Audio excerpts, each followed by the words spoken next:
Market Monday time again. Look, we made it till February. January has come and gone in a minute, and now it's February. Before we get started, let's take a second, hit that subscribe button, press that notification bell so that you know the moment that Market Mondays comes out every Monday, late morning, usually by the time we shoot it and edit it and get it to you. Sometimes it's close to lunch, but we do our best to get it out as soon as possible because it is timely information.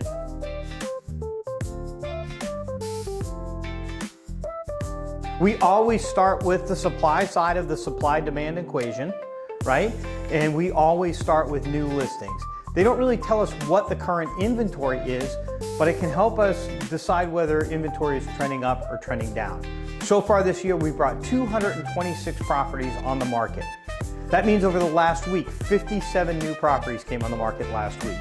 If we compare that to where we were a year ago, so February 2nd, 2025, 1 year ago, we were at 222. So just slightly less now, or more now than we had a year ago. But compare it to where we were 5 years ago, February 2nd, 2021, we had 276 properties come on the market, so we're 18% lower than 5 years ago. Now let's talk about what's available, the actual supply, the inventory. 823 properties are currently for sale on Hilton Head Island. That's up 16 over the last week. So as I've been watching this number in the new year, it hasn't gone up as much as I was expecting it to, based on what's normal for this time of year. Usually right after the 1st of January, inventory begins to build, and it builds through about March, right? And I can tell you for the first month, it really hasn't built very much, except for this week. It finally goes up a little bit this week, but I'm talking about a little bit. 16 properties added to the inventory base this week. Compare that 823 to what we had 1 year ago today, 871. So 5.5% less than what we had a year ago. And again, look back 5 years during the middle of the pandemic. At this point, we had 1,050 properties on the market, so we're 22% lower than where we were 5 years ago. That's the supply side of the supply-demand equation. Now let's look at demand, or said another way, sales. Pending sales, properties going under contract, 143 so far this year. That means we had 38 new properties go pending over the last week. Compare that 143 to 1 year ago, we're at 165. So the pending sales are about 13% lower than where we were a year ago. And again, compare our current 143 to where we were on February 2nd, 2021. 5 years ago, we had 311.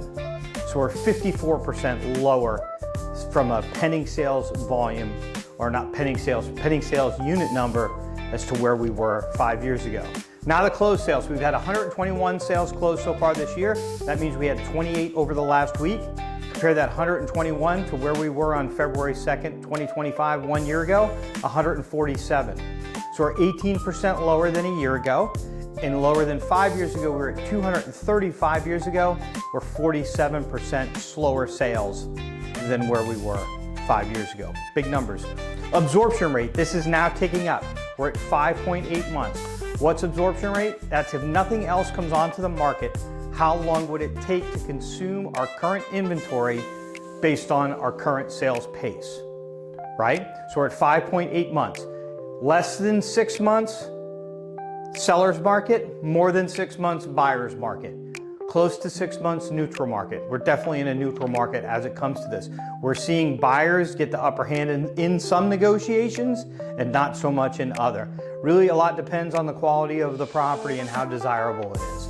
On properties that need some work, we're seeing some great deals on the side of the buyer. So 5.8 months, last week we were at 5.6. 1 year ago, we were at 5.3. And then 5 years ago, we were at 3.4. What a difference 5 years makes. Days on the market. This is the amount of time when a house comes or a property comes onto the market. How long does it take on average for it to receive an offer and go under contract? 94 days. That's down 2 days from what we reported last week at 96. 1 year ago, we were sitting at 79 days. So we're 19% higher than where we were a year ago. And again, back 5 years ago in the middle of the pandemic, we were at 66. So we're 42% higher. than that. This is the number that is just like, whew, I don't know why this keeps going up so much, right? It has to be that higher priced properties are selling. Not that prices have gone up this much. I mean, if they have, that would be incredible if you own property. So it's hard to believe that it could go up this quick, but current median sale price for Hilton Head Island, $892,500. $892,500. What was it last week ago?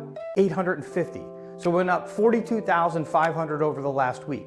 Where were we a year ago? $714,750. So it's gone up 25%. The median sale price has gone up 25% in the last year. I don't think it's gone up that much.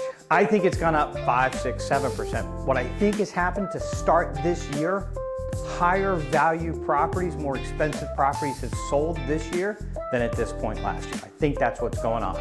So again, $892,500, a year ago, $714,750, and 5 years ago, $490,750. So we're up 82% over the last 5 years. Crazy, crazy increase in the median sale price. Really, really interesting. So to wrap it up, inventory is down 5.5%. Closed sales are also down, but by 18%, right? If you're a seller, inventory is like golf. The lower the number, the better, right? If you're a seller, the higher the sales number, the better. So we don't want to see that number going lower.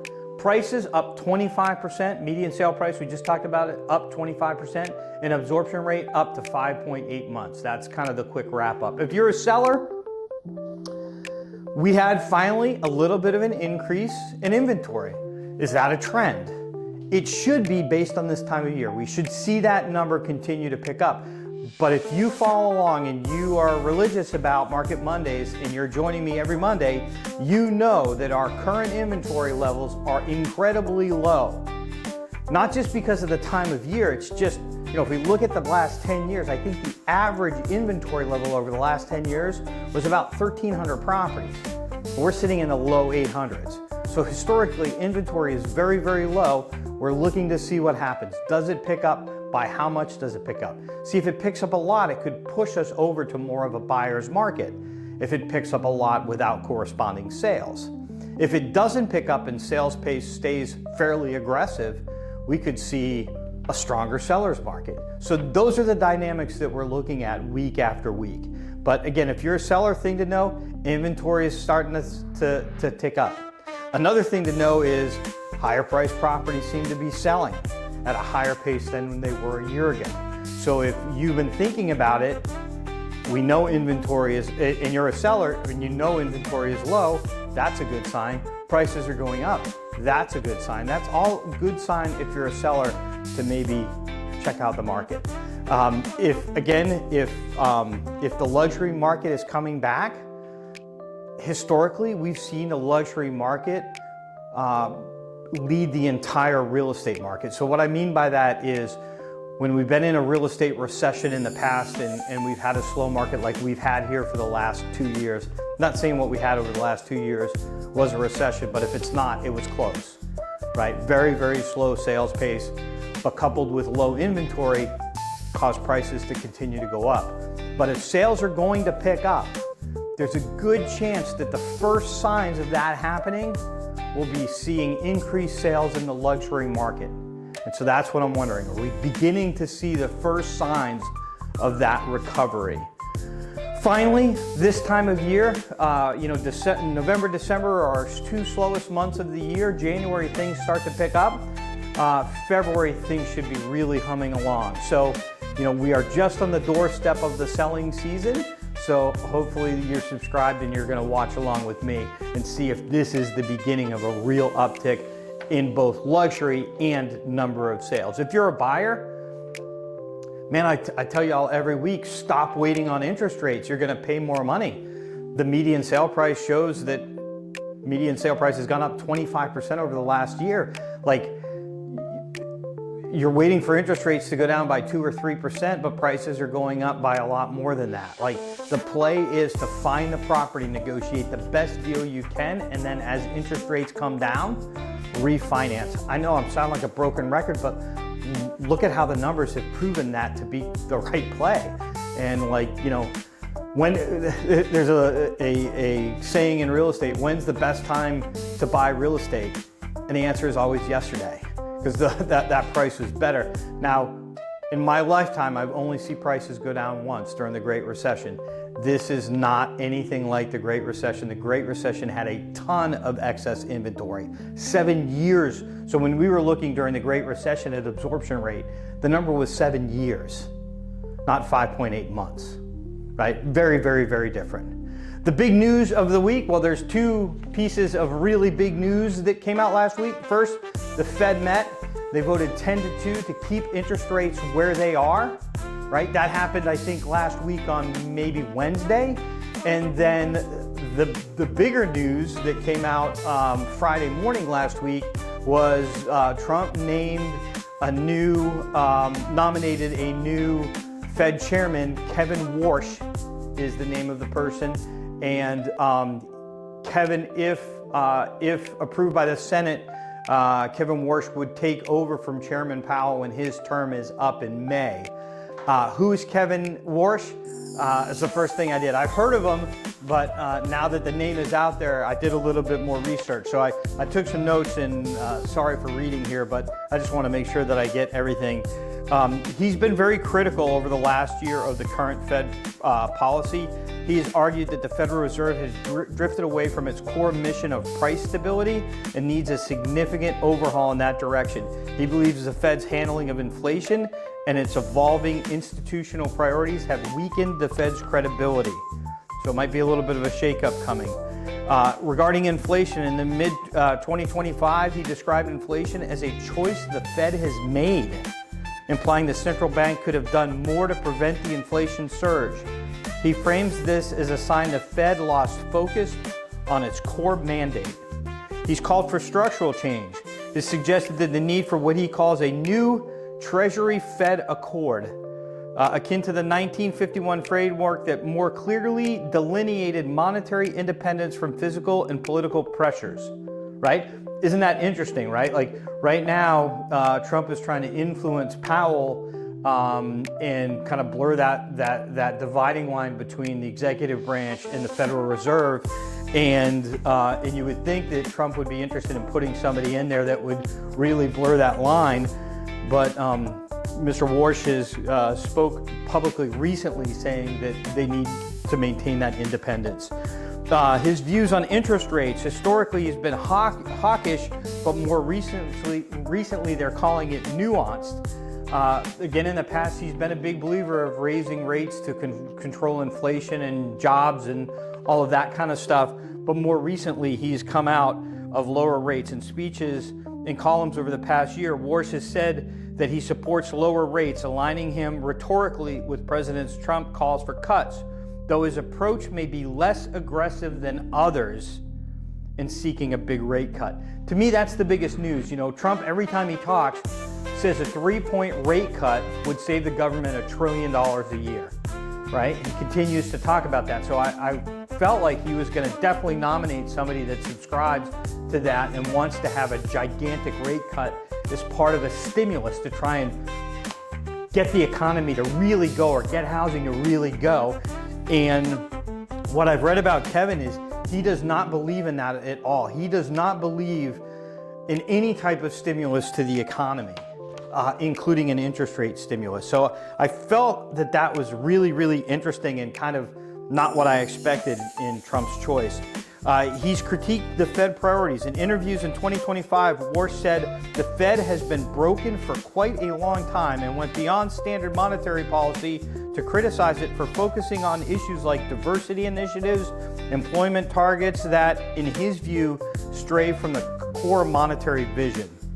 And then the last thing that it kind of said in here was he's aligned with Trump, and the public supported Donald Trump's pressure on the Fed to cut rates. So when Trump has been coming out telling Jerome Powell he needs to cut rates, Mr. Warsh has supported that and said like he needs to cut rates, and that Trump should be publicly putting pressure on him to do so. So, you know, I think what he's saying is Trump has the right of free speech and he should be saying it And the two, that friction that's between the two of them is a good thing, right? Like having that friction and separation where they can kind of go back and forth on the merits, that may be a good thing. So that's what I know about Kevin. It's an interesting pick. We'll see if the Senate confirms him, and we'll see where all that goes. But one thing for sure, we are going to get, I believe, unless something really changes with the economy, all signs point to lower interest rates. And whether that's intended to be a stimulus or not, or it's correcting the interest rates to where they should be, I don't know that yet, but I think lower interest rates are for sure coming, in my opinion. And then finally, we'll leave it on that. This week's interest rate, 6.10 for the 30-year. That's up a tiny bit. Last week we were at 6.09, so 1/100% increase. A year ago we were at 6.89, so about 7/10 lower over the last year. And then the 15-year is 5.49. A week ago it was 5.44, so 0.05 of an increase over the last year. And 1 year ago is at 6.05, so about 0.5 point lowering over the last year in terms of the 15-year. And again, that's it. Thanks. Good to have you here in February. And again, before you go, hit subscribe, hit that notification bell, and we'll see you next week.